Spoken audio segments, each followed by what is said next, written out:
Que a graça e a paz de Cristo nos seja multiplicada nessa noite, em nome de Jesus. Pode sentar-se. Acende a luz ali, por favor. Em nome de Jesus Cristo. Culto de corrente, culto de oração. E hoje nós vamos aprender, nós vamos falar acerca do livro de Efésios. Nessa quarta e também na quarta que vem. Então serão 2 quartas-feiras que nós vamos falar sobre Efésios.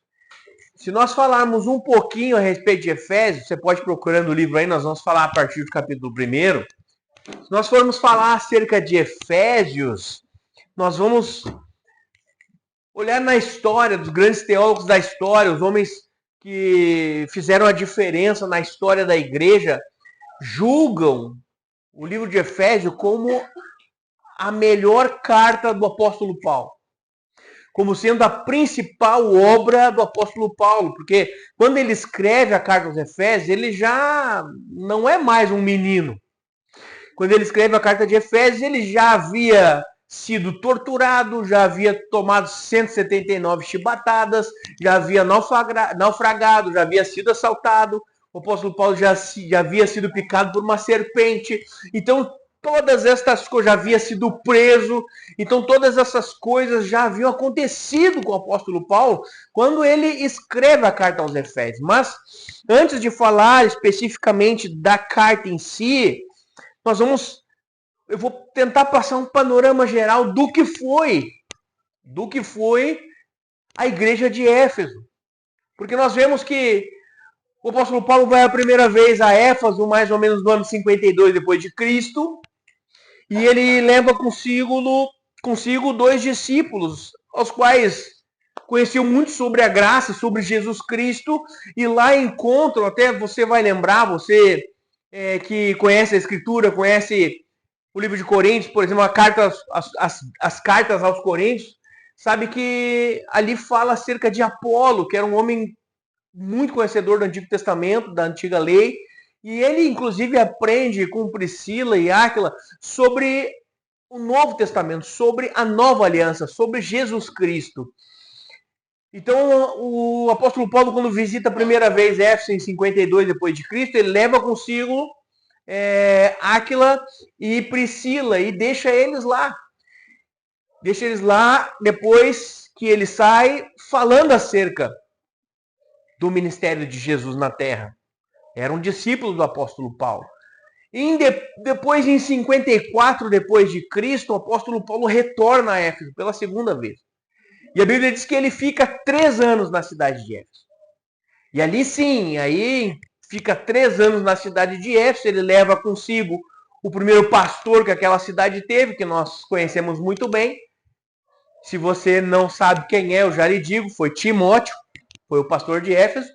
Então tem a carta aos membros da igreja de Éfeso e tem a carta do apóstolo Paulo, as 2 cartas de Paulo a Timóteo. Então Timóteo foi o primeiro pastor que Paulo levantou na cidade de Éfeso. Aí nós vemos, então, que o principal apóstolo dos gentios escreve para Éfeso, funda a igreja de Éfeso, visita 2 vezes aquela cidade, levanta um pastor, manda 2 cartas para esse pastor, e aí depois nós temos ainda mais uma carta enviada para Éfeso, de uma pessoa muito mais ilustre, muito mais, vamos dizer assim, principal. Você arrisca dizer quem foi o próximo que escreveu a carta para Éfeso? O próprio Cristo escreve para Éfeso. Nós vemos lá em Apocalipse, a partir do capítulo 2, as 7 cartas para a igreja. Então, a cidade de Éfeso recebe carta para Paulo, foi fundada por Paulo, lá recebe a visita de grandes evangelistas, inclusive Apolo, alguns acreditam que era um apóstolo também. E depois o próprio Cristo escreve a Éfeso. E a gente percebe que o apóstolo Paulo ele tem uma preocupação com essa cidade, porque ela fica num centro urbano, num dos principais centros. Se nós for ver mesmo a cidade de Éfeso e o que ela representava naquela época, ela era praticamente, não exatamente isso, mas vamos considerar como se fosse uma capital dos gentios. A principal igreja da época, porque ela ficava numa cidade que tinha 300 mil habitantes, uma miscelânea de coisas, onde o culto a Diana era o que havia de principal na cidade, de mais lindo naquela cidade era o templo a Diana. Então o apóstolo Paulo ele vai evangelizar esse povo. E se nós formos ver, até tem um ditado de um erudito grego que fala, e a cidade de Éfeso naquela época registravam que o sol, desde que se colocava de pé até o momento que se punha, ele contemplava a beleza do templo a deusa Diana. Então é nesse panorama que Éfeso é fundada. A igreja de Éfeso é fundamentada. É nesse panorama que a igreja de Éfeso ela é fundamentada. Então, voltando para a carta de Éfeso, aos Efésios, né? Epístola do apóstolo Paulo aos Efésios, nós vemos aqui que a gente consegue dividir a epístola em duas partes. Por isso que nós vamos falar sobre ela hoje e nós vamos falar sobre ela também na quarta-feira que vem. Se nós formos ver a palavra de Deus na carta aos Efésios, do capítulo 1 ao capítulo 3, Paulo está descortinando o véu das regiões celestiais para os Efésios. Paulo está ensinando eles acerca das regiões celestiais, está dizendo quem Cristo é, quem eles são em Cristo. E aí do capítulo 4 até o capítulo 6, que tem 6 capítulos essa carta, ele diz o que eles deveriam fazer e como eles deveriam viver. Porque se você lembrar, Efésios capítulo 6, versículo 10 em diante, ele fala sobre as armaduras celestiais. Se você lembrar, é nessa carta aos Efésios que o apóstolo Paulo ensina acerca de principados, potestades, dominadores deste mundo tenebroso, nas regiões celestes. Então, é nesta carta que ele expõe todas essas coisas. E essa carta é maravilhosa. Eu aconselho você a ler ela inteira. 1, 2, 3 vezes, para que você possa entender bem, perfeitamente o que ela fala.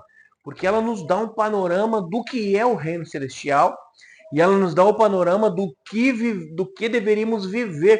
Uma outra carta que fala sobre doutrina e dons também é Romanos e também 2 Coríntios fala sobre dons. Mas a carta de Éfeso aqui, ela é uma carta maravilhosa que o apóstolo Paulo já começa, e você pode que já abriu a palavra de Deus em Efésios, vamos ler a partir do capítulo 1, versículo 1, que ele começa dizendo quem ele é. Ele fala, Paulo, apóstolo de Cristo Jesus, por vontade de Deus, aos santos que vivem em Éfeso e fiéis em Cristo Jesus. Graça a vós outros e paz da parte de Deus, nosso Pai e do nosso Senhor Jesus Cristo.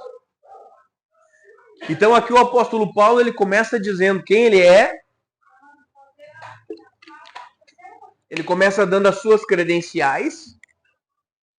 Paulo, apóstolo de Cristo. Até aqui eu quero ficar um pouco aqui, rapidamente me deter a isso, porque algumas denominações não aceitam o apostolado moderno, né? O apóstolo moderno. Algumas denominações não acreditam que existam apóstolos modernos. Mas se nós formos ver, a palavra apóstolo, ela nada mais é do que enviado. Ela significa enviado. Então aqui nós vendo como o apóstolo Paulo se denomina, nós começamos a entender que existem ou podem existir duas categorias de apóstolo. Porque aqui ele coloca como sendo Paulo apóstolo de Cristo Jesus, ou seja, ele próprio foi enviado por Cristo Jesus. Porque a palavra grega para apóstolo é apóstolos. Então simplesmente eles pegaram e translucidaram ela para o português da mesma forma que ela é escrita. Então ela simplesmente significa enviado. É por isso que hoje nós temos um apóstolo do Ministério Reino, um apóstolo da Igreja Sementes, um apóstolo, e por aí vai, porque são enviados dessas comunidades, enviados dessas denominações. Não mais um apóstolo de Cristo, que é muito diferente. O apóstolo moderno enviado pelas igrejas, quase como um evangelista, onde ele vai e levanta obras, levanta pastores, levanta ministérios, e diferente do apóstolo de Cristo, que pregava uma doutrina que ouviu exclusivamente do Senhor Jesus. Então, essa é a grande diferença. Então, aqui ele fala quem ele é, que ele é um apóstolo de Cristo Jesus pela vontade de Deus, aos santos que vivem em Éfeso. Eu queria falar um pouco acerca da palavra santo. Tem algum santo aqui? Eu posso levantar a mão e dizer que sim.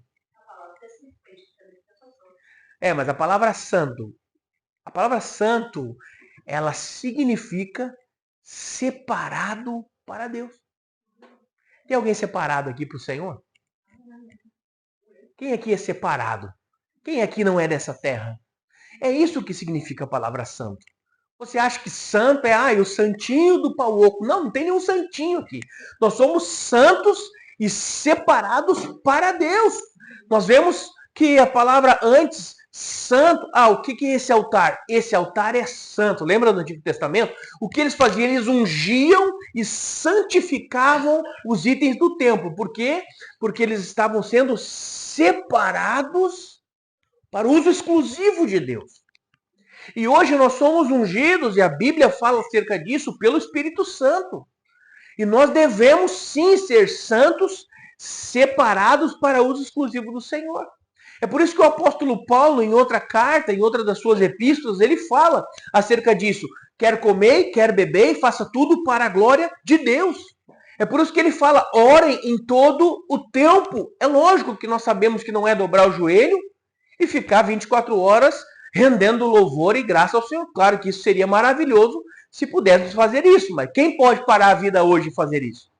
Ninguém pode parar a sua vida hoje e viver dessa forma. Então, o que seria isso se não ser santo e separado do mundo, do pecado, dessas coisas terríveis que o mundo nos oferece, que Satanás nos oferece, e viver uma vida exclusiva para Deus, para o Espírito Santo de Deus.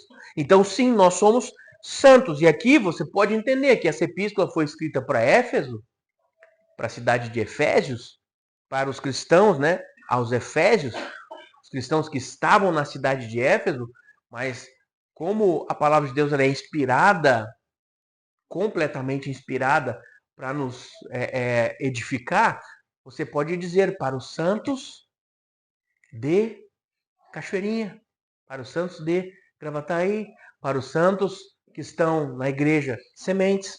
Então, nós podemos dizer isso.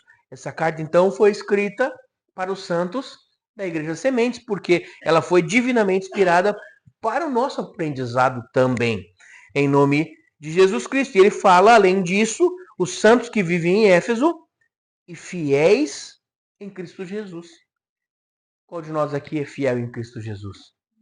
Todos nós, todos os dias, procuramos fidelidade a Cristo, em nome de Jesus. E por isso que nós tentamos fazer o possível para andar em santidade, para ser separados dessa desgraça que é o mundo. E a palavra desgraça simplesmente é desprovido de graça. Amém? Então, no verso 2 ali ele fala, graça a vós outros, ou seja, graças a vocês, e paz da parte de Deus, nosso Pai, e do Senhor Jesus Cristo. Em outra tradução fala que a graça e a paz do nosso Deus esteja com vocês. Baseado nas cartas apostólicas do apóstolo Paulo, é que eu inicio todos os cultos falando o que eu falo, que a graça e a paz de Cristo esteja com cada um de nós, em nome de Jesus. É por isso que eu utilizo assim para falar com a igreja, baseado nas cartas paulinas, tá? Então aqui ele fala que a graça e a paz da parte de Deus, nosso Pai. Aqui ele nos coloca como filiação. E ele está falando com quem? Com a igreja de Jesus. Está nos colocando como filhos de Deus e também que a graça e a paz de Jesus Cristo. E depois ele fala sobre as bênçãos. E tem um versículo aqui que eu gosto muito de falar, que vocês conhecem muito bem, que ele diz, bendito o Deus e Pai de nosso Senhor Jesus Cristo, que nos tem abençoado com toda sorte de bênçãos espirituais nas regiões celestes. Então, eu costumo falar esse versículo toda hora, a todo instante, para que a gente possa entender que as bênçãos dos céus já nos foram dadas. Então o apóstolo Paulo aqui ele está falando, gente, olha só, vocês já receberam tudo o que vocês precisam, mas estão nas regiões celestes. E é nas regiões celestes que vocês brigam. Então o apóstolo Paulo aqui, nos 3 primeiros capítulos da carta de Efésio, aos Efésios, ele fala acerca do que tem nas regiões celestes para nós. As promessas, as bênçãos, a salvação, porque tudo está em Cristo Jesus. Você sabia que foi falado 14 ou 15 vezes, agora não lembro, a palavra em Cristo, a frase em Cristo Jesus, aqui nessa carta aos Efésios? Porque ele diz que todas as coisas estão em Cristo Jesus, por meio de Jesus. E ele continua, ele fala assim como nos escolheu nele antes da fundação do mundo, para sermos santos e irrepreensíveis perante ele, e em amor nos predestinou para ele, para a adoção de filhos, por meio de Jesus Cristo, versículo 5 ali, segundo o beneplácito da sua vontade, ou seja, segundo a benfeitoria da sua vontade, a bondade de sua vontade, para o louvor e glória de sua graça, que ele nos concedeu gratuitamente no amado, amado com A maiúsculo. Então, Deus nos concedeu em Cristo Jesus, amado por Deus, amado por nós, amado pela sua igreja. Depois o verso 20, acho legal que ele fala, o qual exerceu ele em Cristo, ressuscitando dentre os mortos e fazendo-o sentar à direita nos lugares celestiais, à sua direita nos lugares celestiais, acima de todo principado e potestade e poder e domínio e de todo nome que se possa referir não só no presente século, mas também no vindouro. Então, lembra que eu falei que ele está explicando aos Efésios o que tem nas regiões celestiais nos primeiros 3 capítulos? Então, ele começa a falar que Jesus Cristo ele foi assentado à direita de Deus Pai, nos primeiros 3 capítulos. E o nome dele está sobre todo o nome. E ele fala que somos filhos, que fomos adotados, que as nossas bênçãos já foram dadas nas regiões celestes, que é bem onde Cristo está assentado, à direita de Deus Pai.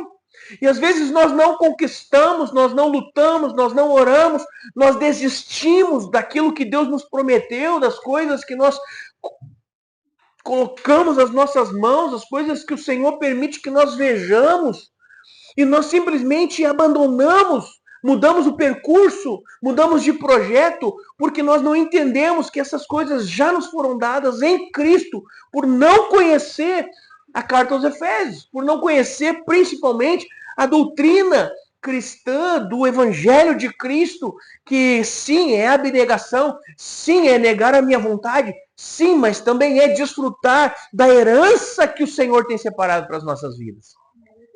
Porque essa herança nós conquistamos em Cristo, não em nós mesmos, não por nós mesmos, não pela nossa vontade, mas em Cristo, para a honra e glória do Senhor.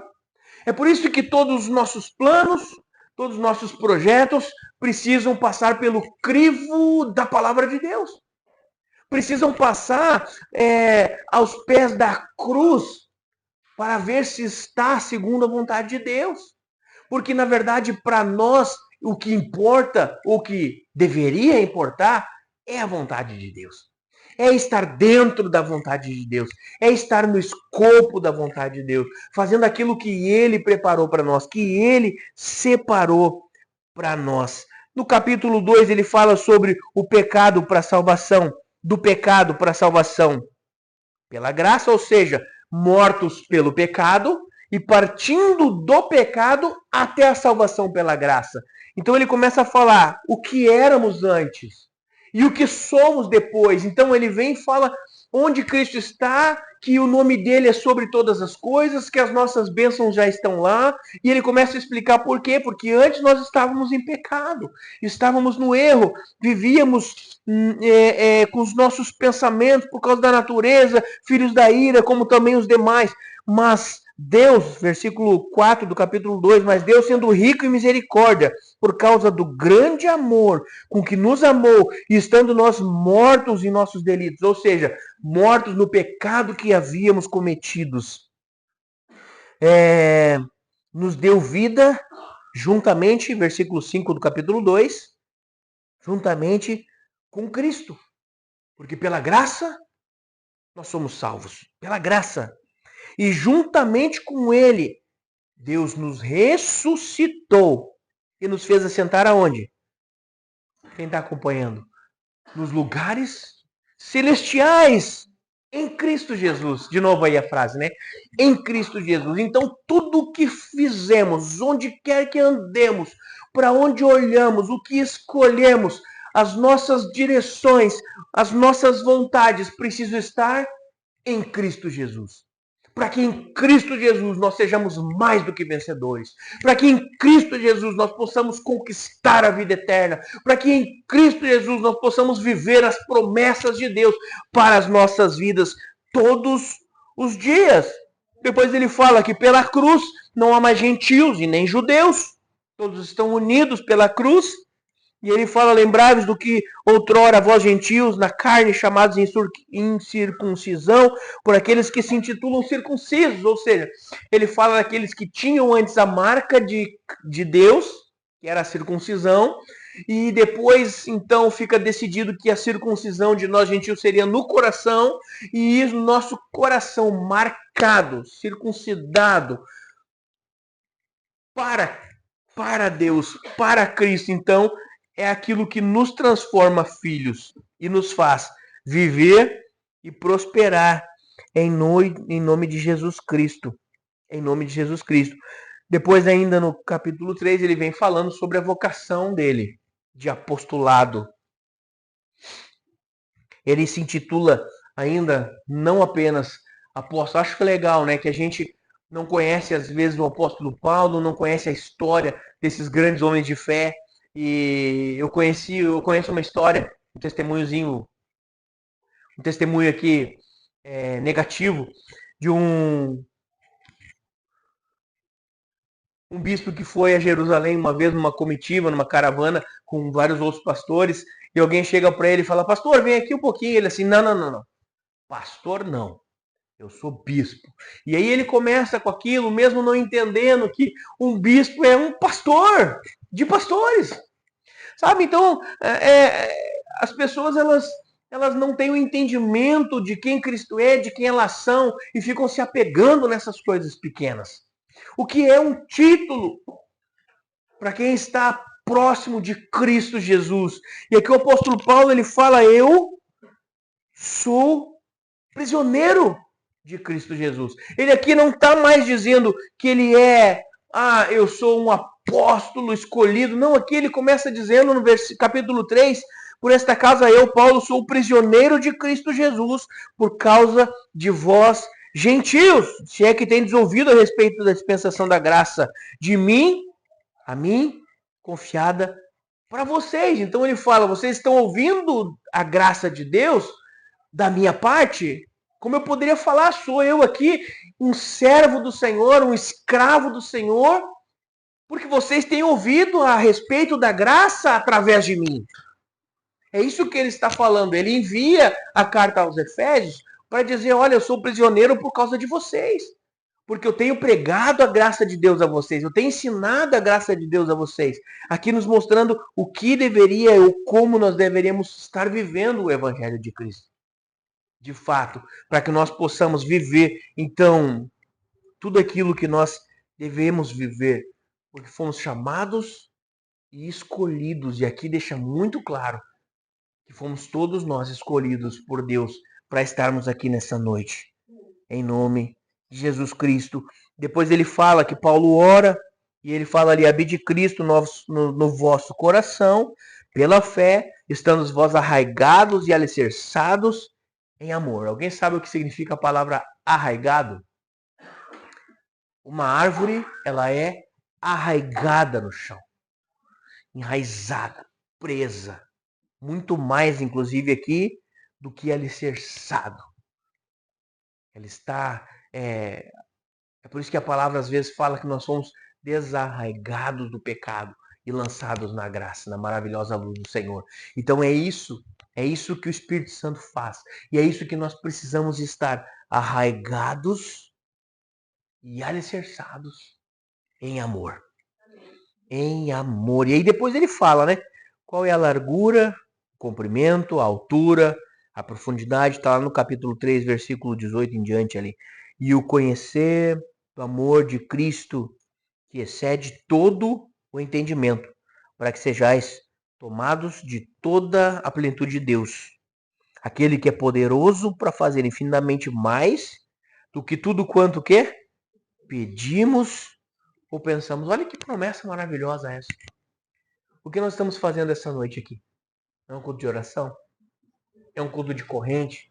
Onde nós colocamos os nossos pedidos, os nossos pensamentos diante de Deus, os nossos projetos.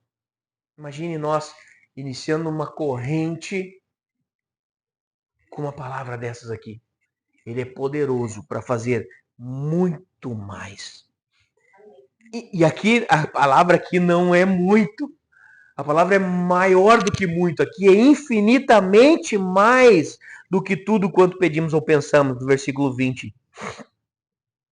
Conforme o quê? O seu poder que opera em nós. Ele fala aqui, nós, igreja do Senhor.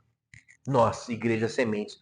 Conforme o poder de Deus que opera aqui neste lugar, em nós, nas nossas vidas, então ele pode fazer infinitamente mais do que pedimos ou do que nós pensamos. E aí ele conclui esse capítulo dizendo que a ele seja a glória na igreja e em Cristo Jesus, por todas as gerações, para todos sempre. Amém. Ou seja, ele coloca uma infinitude naquilo que Jesus pode fazer. É por causa desse último versículo que lemos, que esta carta serviu para os Efésios e hoje serve para nós. Porque de geração em geração ele é Deus. De geração em geração ele vem fazendo maravilhas. De geração em geração ele vem derramando sobre a igreja o seu poder, a sua graça, conforme o poder dele que opera em nós, nas nossas vidas. Nas nossas vidas, todas as vezes que nós dobramos o joelho, todas as vezes que nós nos colocamos em oração, todas as vezes que nós pedimos algo para ele, o poder dele se manifesta. Se manifesta e nos abençoa e prospera nossas vidas e nos faz alcançar aquilo que já está preparado nas regiões celestiais. Eu quero parar no capítulo 3, porque semana que vem a gente fala sobre o 4, 5 e 6, porque na verdade aqui ele está nos dizendo quem somos, quem Deus é e o que nós temos por herança. O que ele nos deu por herança? O que ele preparou para nós? Quais coisas maravilhosas ele tem nos dado, toda sorte de bênçãos espirituais. Nós já falamos que o mundo físico é um reflexo do mundo espiritual e tudo que se manifesta aqui, primeiro, se manifesta no mundo do espírito. Tanto que Jesus Cristo, quando fala para Pedro, ele fala, vou te dar uma chave, a chave do reino dos céus. O que ligares na terra está ligado no céu, o que desligar na terra está desligado no céu. Então, ele nos dá essa chave, por quê? Por causa do que está escrito aqui em Efésios. E eu acho legal que Jesus Cristo falou acerca disso com Pedro e com seus discípulos, e depois ele vai e traz Paulo para junto dele, e ensina diretamente para Paulo. Porque se você for ver, o apóstolo Paulo, ele não é do mesmo tempo dos outros apóstolos. Ele viveu junto, andou junto, mas ele não se converteu junto. Ele se converte anos depois. Anos depois. Para você ter uma ideia, ele vai a Éfeso no ano de 52 depois de Cristo. Ele entra em Éfeso a primeira vez. Perdão, 42. No ano de 42 depois de Cristo é que ele chega a Éfeso, com todo esse conteúdo, com tudo isso que ele vem nos falando. E se nós formos ler também Romanos, Coríntios, em outros textos aqui, ele vem nos falando sobre os dons espirituais, tudo aquilo que está